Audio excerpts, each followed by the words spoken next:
Tonight's episode of TWITS is brought to you by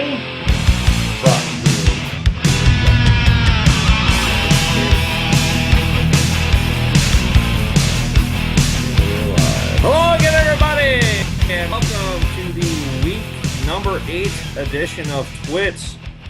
Joining me once again with an arrow pointed at his head from his palatial estate, more specifically his palatial garage, with mystery taps behind him, Mr. Mike Paddock. How are you, sir? Howdy, doing fine. How are things up north? Excellent, excellent. Oh, by the way, both beers are in the primary. I will be moving those to the secondary this weekend. That reminds me, the password of the week at SL is Carboy. Carboy. Mike, we're coming at you live in high def this week. We're experimenting with some, Mike really is, the new editing software. So last week was a bit choppy, so hopefully we're going to optimize everything, put a little bit larger file out there on YouTube. Hopefully it'll take a little bit longer to upload, but hopefully we'll have things in sync and crystal clear. Giving you kind of what you expect out of us. Yes. Yeah. New graphics, everything. Whoop. It's pretty much just you and me, kid. You know, that metal show, Mike, I don't know when the new season starts, but that show not in high def yet either. So we need to beat those guys to the punch, you know. Challenge accepted. Yeah, if we're in high def before those guys, I think we're doing good. So, all right, Mike, let's kick off. I'm sorry, I said week number 7.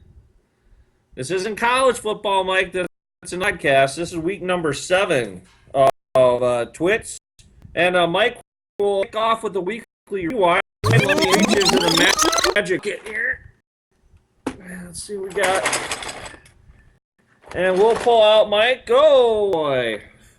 Christmas. This is a single IPA Boulevard. Oh, nice. Side. So, was on sale at the old liquor barn, and I'm going to crack her open here, give her a try. So that's going to be the weekly rewind sponsor. Thank God. Little citrus, little pine. I tell you what, that IPA last week was not an IPA, so I'm back in business now. Nice. All right. Let's look at the usual 5 Shuffle matchups for week number 6. Mike, matchup number 1 saw Wayne put us on Bill 72 to 47, paced by Tyrod Taylor. We had Nip and Tuck affair, Greg 60, Evan 54. We'll get to Evan in the 3-pack of facts here in a bit. Greg was by Mr. Cam Newton.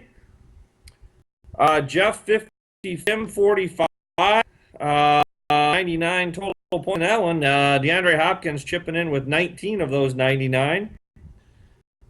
Mickey keeps Thad winless, 61 to 46. Robbie Gold paces the way for her with 14 points. And high scoring affair, 75. The aforementioned Mr. Paddock, 59. Devon Freeman keeps his double-digit touchdown streak alive. That's certainly the fight of the year. And he pays the way for Tom in that matchup. So that's the week was, Mike, week number 6. And we also had one record setter in week number 6. The 5th highest wide receiver points of all time, Mike. The Shuffle combined for 152 wide receiver points. So that's about 7.5 points a receiver on average across the board. So nice work. Got in on that.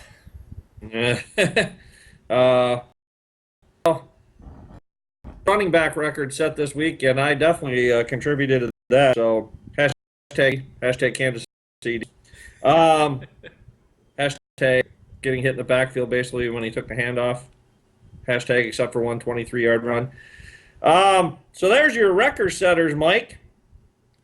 Mike, what do we have coming up tap in week number 8? Sondo this week on tap, brought to you by Sam Adams Fat Jack Double Pumpkin. Ah! It's a pumpkin ale, and it's 8.5% alcohol by volume. It's a big bottle, but I split it with my wife, so it's not just me drinking this. Sure it ain't. Once again, I said week number 8. It's week number 7. Week number And 7 on tap. that alcohol content will get you about halfway hammer heart, but that's still pretty juicy. So that's a Fat Jack Pumpkin Ale. Double pumpkin. Double pumpkin. Sticking with the Halloween theme, leading up to Yep. your favorite holiday.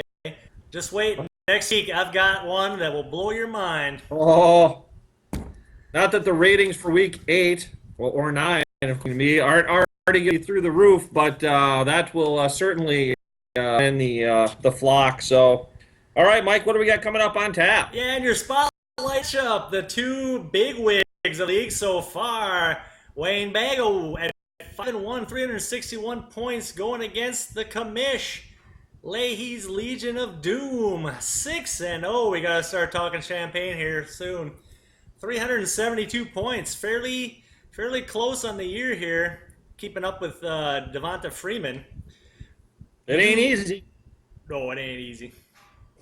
You lead the all-time points though, 1585 to 1300. Lend you to believe. You also lead the series 23 to 15, but Wayne has won 3 of the last 4. So you better watch your back. Will he get the champagne this week? Oh, Wayne was here or something. Thought you guys had a little something planned for the commish. Surprise guest. Yep. Next on the docket, Evan, the Minnesota Vikings at 2-4. A little less than the real Minnesota Vikings, actually. 289 points against Mickey Crazy Mom at 3-3 with 316. Mickey leads at all-time points, 1477 to 1278. And the series 27-11, winning the last 5 matchup. We could say that Mickey owns Evan like Mickey owns the Rubones. No one owns Root Drones. But if they did, trade them to Evan. Yep.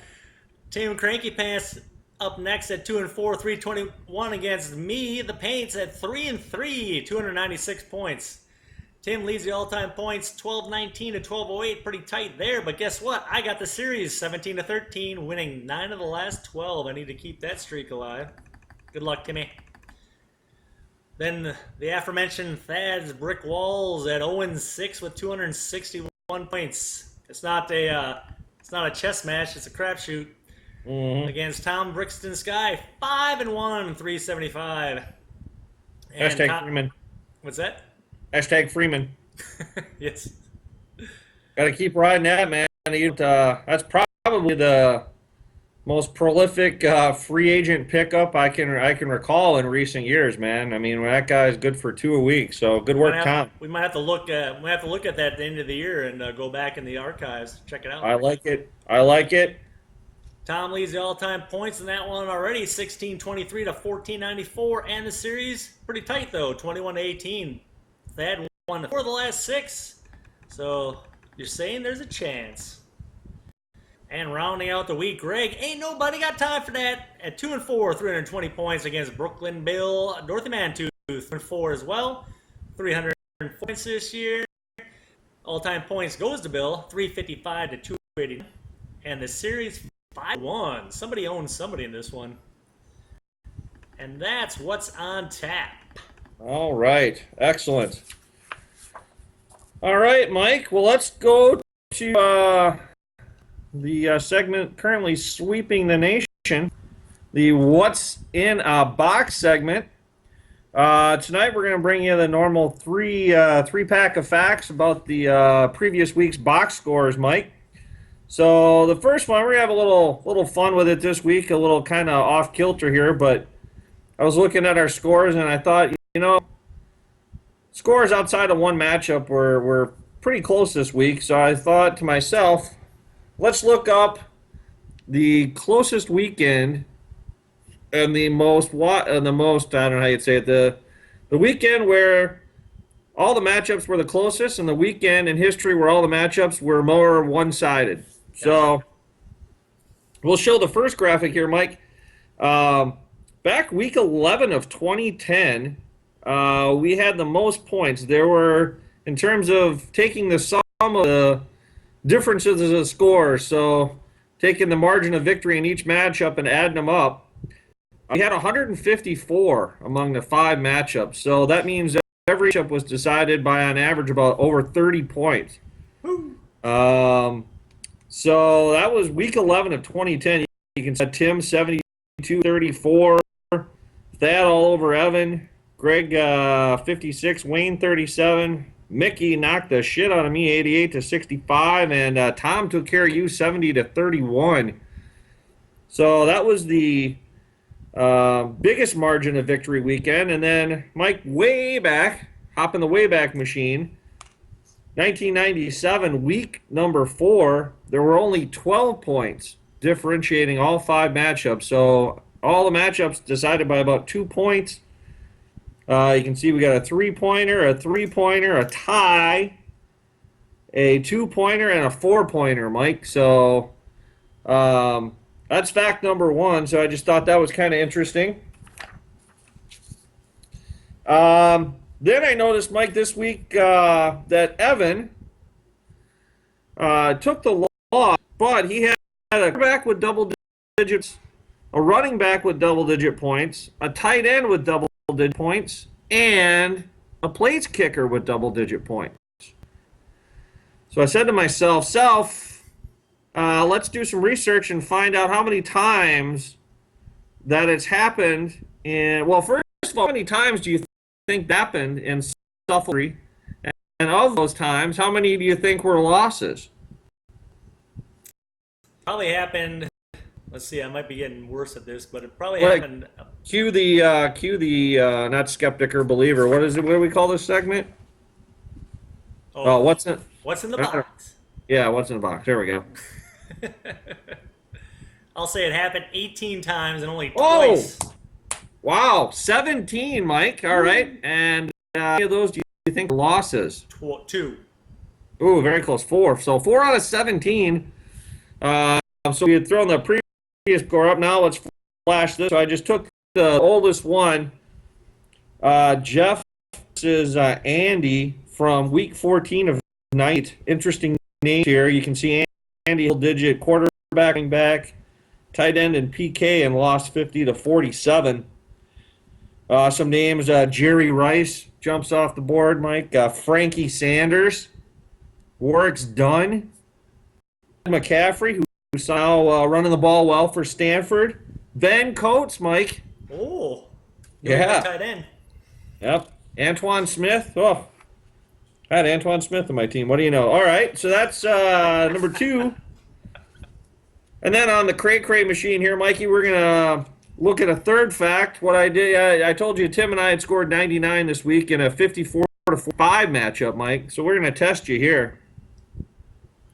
How many times in SFFL history do you think a had a score numbers are flipped? So 54, 45, or 33, or 32, 23, so on and so forth. Wow. How many times do you think that's happened? Talk about a crapshoot. Let's go. You said there's been over 1,000 some matchups? I believe there's been about 1,400 matchups. Yeah, the heck are the odds on that? I have to extrapolate this one. He told me there'd be no math. I'm going to go with a 9. Not too shabby, 17. Oh, dang it. So let's flash up the graphic here. You can see only one time in history has there been a 31-13 matchup. So Evan was the only one below 20 points in this, but interesting, kind of a grouping of 32s, 4 32s, and some other grouping, 65, 54. So just kind of interesting to note. So 17 times in history that has happened. Cool. All right, Mike. Well, let's get to the eagerly anticipated, or as my son Brett would say, the ambitious effort of Who Needs a Hug for week number 7. Who do we got? Well, I'm just gonna get this over with right now and self-gloss, but this fella needs a freaking hug right here because What's going on? Finally get my damn running backs going, and then what happens? I get a bye week for both of them. Oh, the double RB bye. And, you know... And the NFL, did the NFL just spring this on you, Mike? Were the bye weeks not set? Did we not know about this? No, but I finally found some running backs that could actually score me some points. And then... Cue the I finally found the love of a lifetime song right here to play in the background now, all right? Put that on low. My first round pick, Andrew Luck, he sucked and he got hurt. Then he comes back and freaking goes off against Patriots. It's team quarterback. You should have been playing Hasselbeck. That guy's a stud. Yeah, stud. Yoked. He's yoked. Yeah. So anyway, All right. if you see me on the streets, wake me up and give me a hug.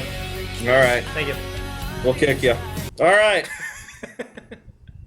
All right, Mikey Mike, steals and heels. Let's take a look. Oh, yeah. And at top of that steals board, guess what? One of the guys I dropped because, yeah, go ahead. You're a pack insider, too. Didn't you know Lacey was dinged and only going to get 4 carries for 3 yards? I did not. Me either.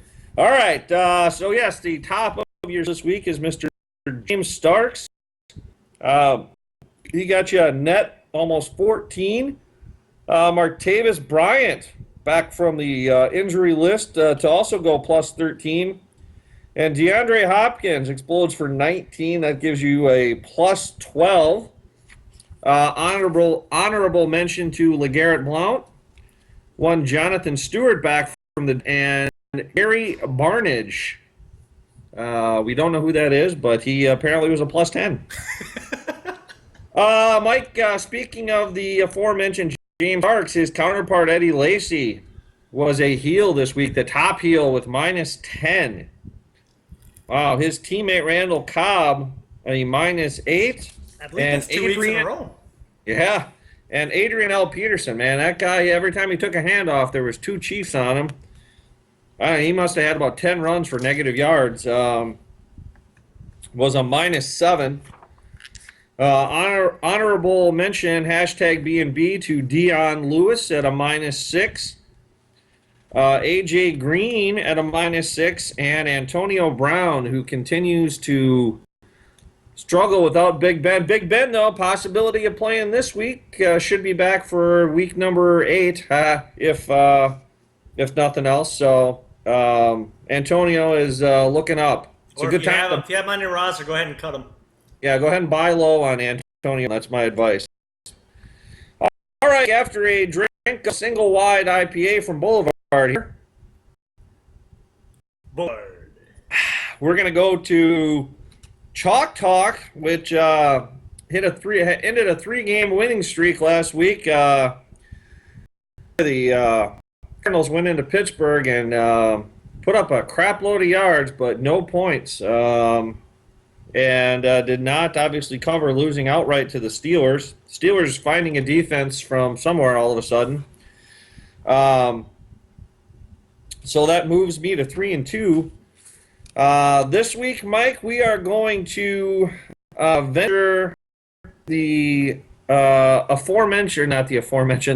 previously named Meadowlands. Now I believe, what is that, MetLife Stadium, where your Dallas Cowboys will venture in to take on the New York Giants, Mike. The Giants laying 3. Giants coming off a dominating half a quarter against the Eagles until a Larry Donnell fumble completely changes Uncle Mo. And that game turns into a shit show and they lose 27-7. But I expect them to bounce back this week. Starting new quarterback, Mr. Matt Castle, on the road for the first time. I think the Giants can easily cover that field goal spread. So we're going to go with the Giants to move up to 4-2 in Chalk Talk.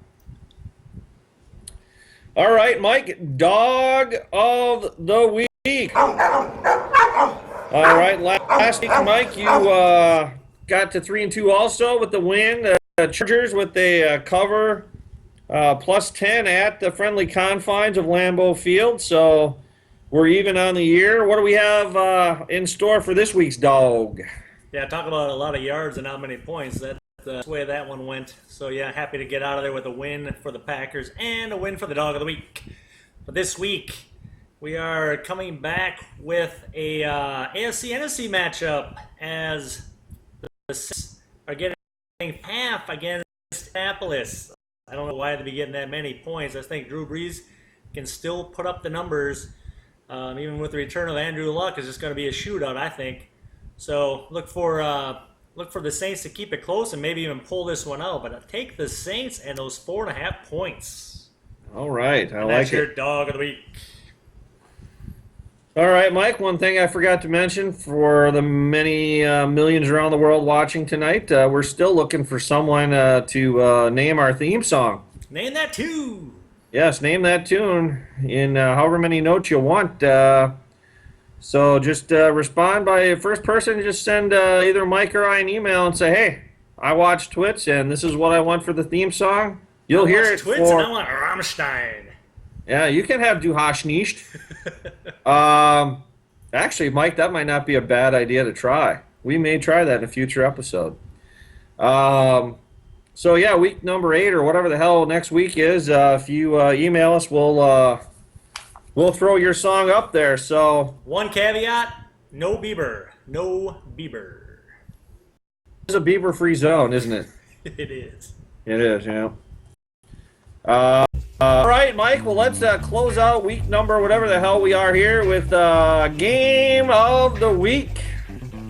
This week we have, an NFC West tilt on Thursday night.